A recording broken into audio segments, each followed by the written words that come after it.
have so much to do and so little time. That's how I always said good morning to my 6th graders. It's a beautiful day in the neighborhood, boys and girls. And we have so much to do. And then I'd wait because they knew their part. And somebody eventually would say, and so little time. Now you say the same thing every day. We're really sick of him. But I said it every day. Partly because I came to truly enjoy annoying them. But mostly because I needed to hear it. I needed to hear that I had not 1 second of their time to waste. Hermanos y hermanas, we have so much to do and so little time. But you have sent me people who aren't afraid of so much to do. Can I ask if you're an NEA board member to please stand? Oh my gosh, look at that. Now stay standing, stay standing.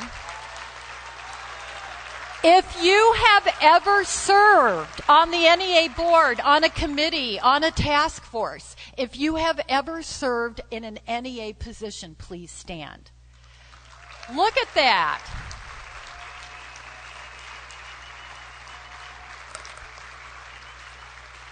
There is, thank you for your service. They should let you on the airplane first.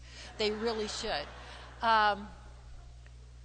There's strength, there's wisdom that has always come from California. And I have to believe it's because you're so freaking big. Everything that's going on in America, you can find here in California. You've got the largest cities. You've got the smallest little rural towns. You elected Jerry Brown as your governor and Ronald Reagan. Okay? All right, let's keep our feet on the ground here. You're the center of diversity and art and education and technology. And you're the home of William Randolph Hearst and the Grapes of Wrath. You have experienced everything there is to experience. You've seen it all come and go.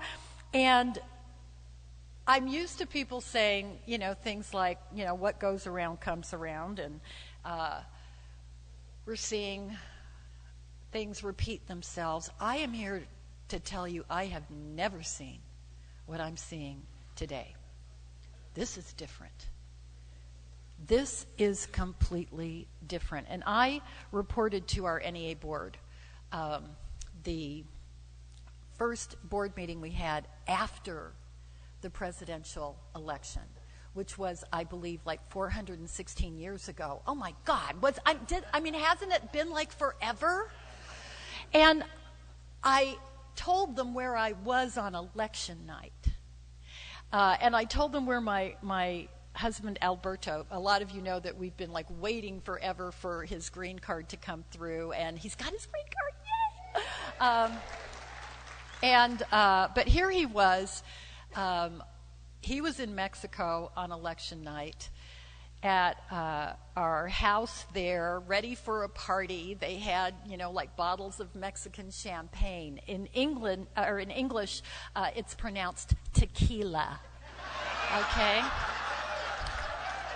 And I'm in New York at what I thought was going to be a victory party. And I'm texting him there in the Mountain Time Zone. I'm texting him, the score by the Electoral College. Try explaining that in bad Spanish, okay? But South Carolina comes in. I went, don't worry about South Carolina. We never had South Carolina. Just wait till we get to Wisconsin. Just wait till we get to Michigan. We'll get Pennsylvania. And I called time of death about 11:30. And I called him. And I said, he won. And my little macho from Jalisco, my little tapatío, cried. He cried. And the next day he apologized for those tears. He said, it is so bad for the reputation of bad hombres to cry. And then he told me, he said, I had to think about where those tears were coming from. And he said, I think I figured it out. I want you to know, mi amor, I never believed in your democracy. He said, not where I come from. He said, I don't believe that people listen to the candidates and ask good questions and then weigh who's going to be best for the community, and then they, show up and they make a wise decision. He said, I never believed that, but I loved knowing that you believed that. I loved you saying, we're at this rally, we're doing phone banks, we're walking on we're knocking on doors of strangers, talking about what the candidates will mean to public education, to our students and to our families. And he said the tears came because now you see what I see. And I said, pero no, mi amor. No. It's true, election day is what democracy looks like. But democracy looks like the day after election day, too.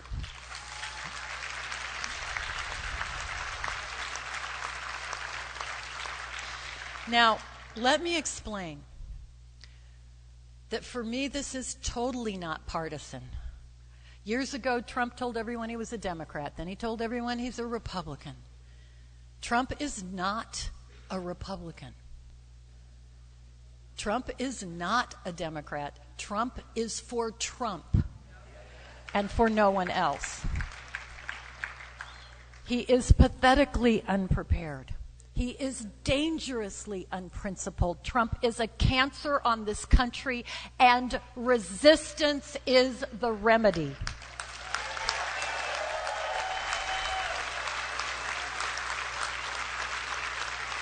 I've been asked why I have refused to meet with his Secretary of Education. I have 10 billion reasons why I have no intention of meeting with Betsy DeVos. And Eric went through the partial list. Let me just, $10 billion slashed from the funding for our most vulnerable students and communities. Special education, after-school programs, class size reduction, educator training, career and technical grants, impact aid for those districts near military installations, Indian education, English language acquisition, migrant student programs, TRIO, Gear Up, college financial assistance, federal student direct loans, loan forgiveness for public service college work study, child care subsidies for low-income college students with kids, historically black colleges, higher ed programs for Alaska Natives and Native Hawaiians, Gallaudet University for the deaf, Head Start, Special Olympics, community schools, arts and education, gifted and talented programs, magnet schools, homeless children and youth programs, Medicaid, affecting school speech and hearing therapy and vision screening, SNAP, family food assistance, federal subsidies for working families to be able to pay for good health insurance under the Affordable Care Act. And they stripped their own Department of Civil Rights. In the Department of Education, there's an Office of Civil Rights that investigates accusations of discrimination by race, by gender, by immigration, by LGBT status. Eric only gave me 15 minutes, so I can't finish the list of the $10 billion, but I do have time to tell you what was increased.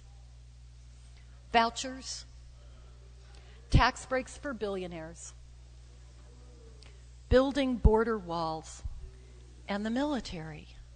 Now, I have a friend, more than one, who told me not to worry, that he's sure that Trump isn't serious about all these cuts. This is just a place to begin negotiations. Maya Angelou said, when somebody tells you who they are, why don't you believe them? They tell us every day who they are, and I freaking believe them.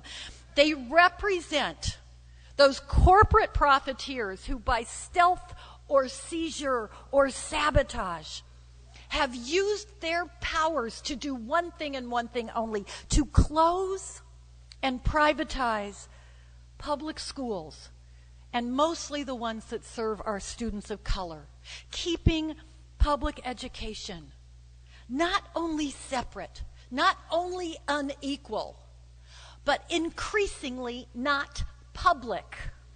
We have never seen this before, the way we're seeing it now. And here I am, so excited to be in California.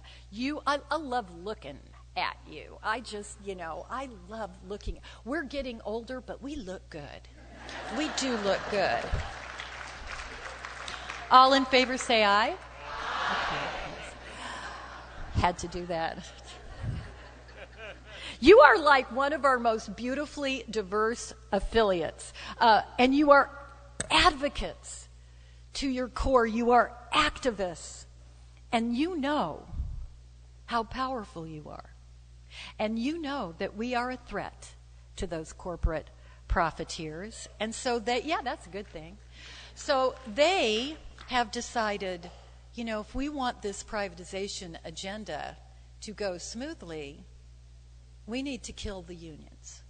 We need to attack their infrastructure, how they collect dues, fair share fees, release time for people to go to a meeting and be representatives. They want to destroy our collective political voice, and they think that we are our infrastructure. They have no idea who they're dealing with. They have no idea what's in our hearts, and that we are strong because of our passion and our cause. They will try and take down our infrastructure and believe that they are taking us down.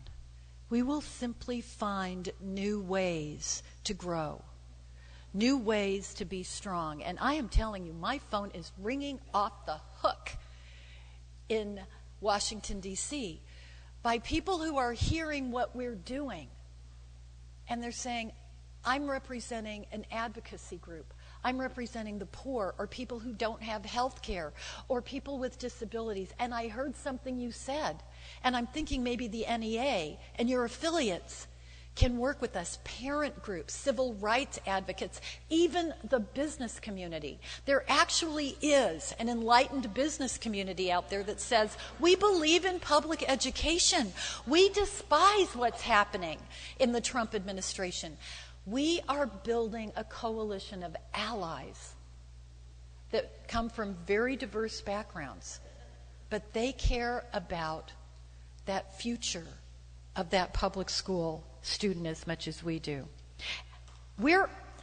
Thank you, both of you. Yes. We're also looking, and Eric touched on it a little, we are looking at having a new relationship as the wave of retirees are going off with a smile on their face and a song in their hearts. Yeah. And new folks are coming in. We're used to being their mentors and their friends and their colleagues.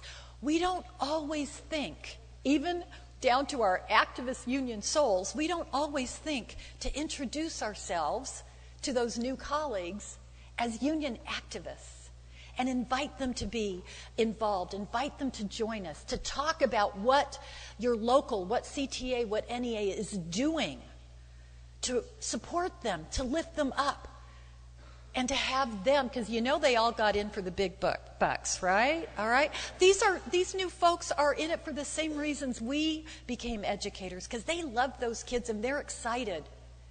And when they know that we're fighting for their voice, they are going to see that in our faces. They're going to see the courage that you have when you talk about what's going on. And they're going to want to join us. We're going to have a lot of people in big coalitions. But we're the ones that have to lead.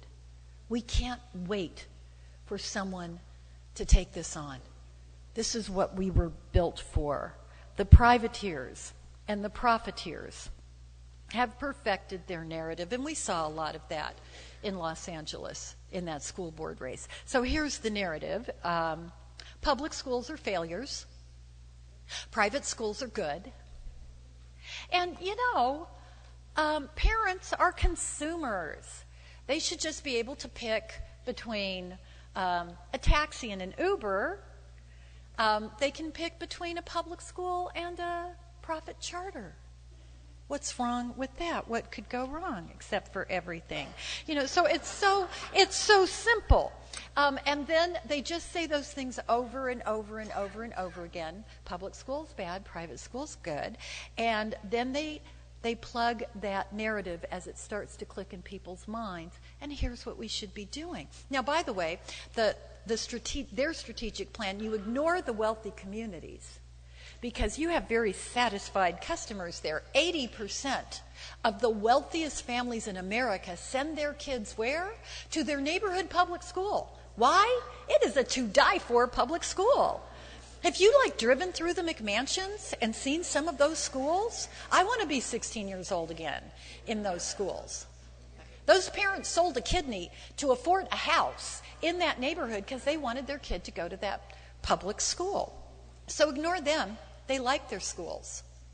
Focus on those communities hit by poverty, hit by unemployment, hit by discrimination. The schools overwhelmed by students who come in that front door needing so much from that school because they have so little in their home lives. Target them and make it worse. Defund the little they have so they are forced to increase class size. They can't afford to hire the teachers, the support professionals, the counselors. Make sure they don't have arts and athletics and gifted and talented programs. Make sure they get test prep and whatever can fit on a standardized test. Make those schools desperate, joyless places so that not only the students want to escape, but the educators want to escape too. So they can't keep people who keep feeling like looking at what's happening is breaking their hearts. You target them and you move in with your sales pitch. And you say to that poor family, you should have a right to escape. You should have the right to go to a private school the way those rich kids do. And then you make sure that all of those private and separate and unequal charter chains and vouchers can promise anything they want and not have to be held accountable for keeping those promises. You make sure that they can keep their finances secret and how they spend those public dollars. Betsy DeVos used this strategy and all the muscle of her billions in Michigan. She left the poorest communities in Michigan devastated by chaos, and it was by design. I was telling my neighbor about this plan when she said, so now tell me what's wrong with choices. And I told her this, and she was appalled. And she said, oh my God, Lily, that just doesn't make any sense. I mean, why would you want to destroy public school system? That would just be stupid. So here's what we have. We have stupidity now fueled by greed. The allure of that simple answer. You distract people from really dealing with the resource issue, and you just distract them with privatization, private schools, vouchers. Because equity and justice and access and opportunity are a little complicated. But it's really not all that complicated. I talked to a lot of reporters, and they're asking the questions as well. Seems like Betsy DeVos wants people to have more choices. So what's wrong with that? So I found a way to talk to them using very small words. And I said, here's the thing. And I tell them, The number one choice of the richest families is to have a fabulous school. So here's something that would cost $3.50. Go down to, a store and buy a clipboard and put a piece of paper on it and walk into the best public school in your state, elementary, middle, and high school, with a pencil, and just start taking inventory. What is it that makes that school so remarkable? What makes it so that parents say, this is the choice I want for my kids? The theater department, the chemistry lab, the chess club. Take a look at the counselors, the class size, the reading tutors, the after-school programs, the school nurse, a librarian. There's a unicorn. A librarian in a library that has books and technology. Just write it all down, and then that becomes your state's standard for access and opportunity. What you did for the kids in those neighborhoods becomes what you demand for every public school. Every public school looks like our best public school.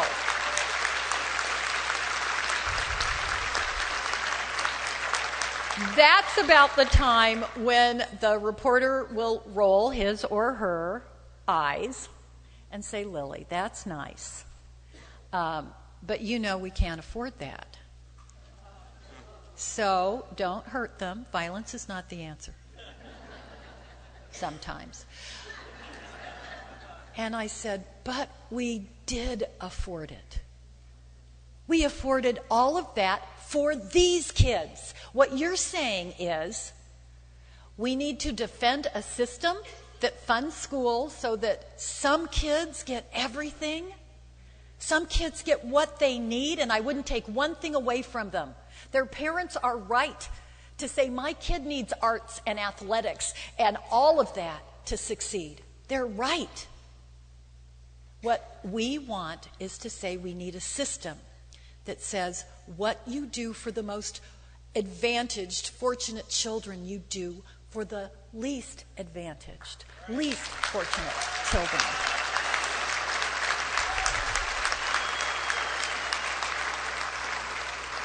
We will not be distracted. We will not allow anyone to distract us. We will hold on to our principles and our purpose. We will develop a persistence capable of cracking stone. We will persist. CTA, we have so much to do and so little time. And the fact that that doesn't frighten you, it energizes you.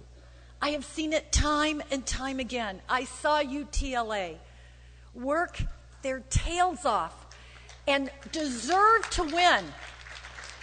And when I see UTLA activists in this room, in this event, I don't see people that look defeated.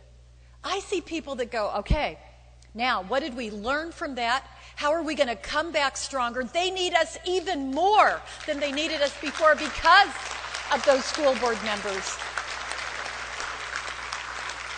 They understand in their heart of hearts what you understand.